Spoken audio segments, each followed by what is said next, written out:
BJP का एक मुस्लिम सांसद नहीं है और ये देश की आजादी के बाद पहली बार हुआ है। जो आपने बात कही इसलिए क्योंकि हमने जानते हैं किसको बनाते हैं। चलो भाई देखो अब मैं क्या करता हूं। आजादी के बाद पहली बार बड़ी भारत की कैबिनेट में एक मुस्लिम मंत्री नहीं है, बीजेपी का एक मुस्लिम सांसद नहीं है और ये देश की आजादी के बाद पहली बार हुआ है। ये इतना इंक्लूसिव डेवलपमेंट कहां लेकर जाएगी भारतीय जनता पार्टी? हम मालूम है तेरे बाप को मत सिखा। जो आपने बात कही इसलिए क्योंकि हमने जानते हैं किसको बनाते हैं। हमने आरिफ मोहम्मद खान साहब को बनाया है। Sir I am talking about parliament. मुझे बड़ी जिम्मेदारी से जवाब दीजिए सुधांशु जी, और दिल पर हाथ रखकर जवाब दीजिए। अरे मैं दिल पे हाथ रख के कहता हूं कि मुस्लिम समाज का जो कंट्रीब्यूशन है उसको कभी धेला पर माना है। पहला gallantry award winner brigadier Mohammad Usman, Uttar Pradesh के गाजीपुर का, कोई गया हो तो बताइए। आजमगढ़ के थे।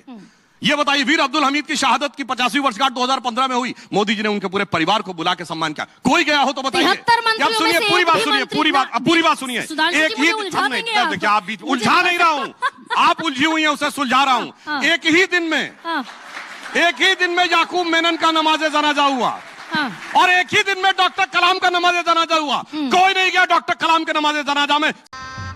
गजब बेइज्जती है।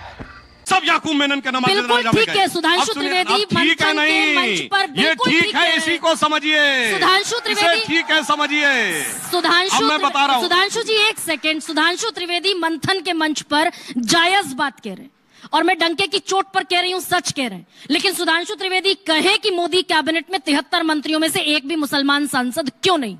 एक भी सांसद बीजेपी का मुसलमान क्यों नहीं है? 20 करोड़ मुसलमानों में से बीजेपी को एक भी मुसलमान ऐसा नहीं मिलता जो किसी लोकसभा से जीत कर आए। आपने बिल्कुल सही कहा। इसका मतलब मुसलमान को मुसलमान के हिसाब से देखना आपकी फितरत है। मगर अफसोस की बात यह है कि मुसलमान को आप मुसलमान नहीं देखते, वोट बैंक के रूप में देखते हैं। और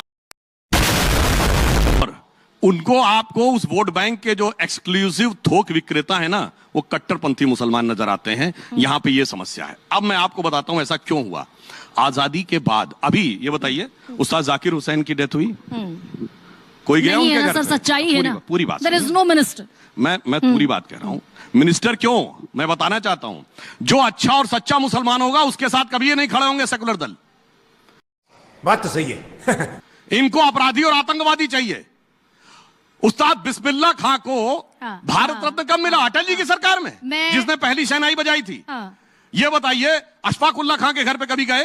मलिक मोहम्मद जायसी के घर पे गए? अब्दुल रहीम खान खाना के घर पे गए? शेख मोहम्मद इब्राहिम रस खान के घर पे गए? आलम शेख के घर पे गए? मुसलमान की हज सब्सिडी खत्म कर दी। आपने उसी आम मुसलमान की हज सब्सिडी को खत्म कर दिया। कैलाश मानसरोवर जाने वाले तीर्थयात्रियों को आप पैसा देते हैं। अच्छा, अब आपको बताता हूं। बस आखिरी सवाल है मेरा। बड़ा अच्छा सवाल इन्होंने किया।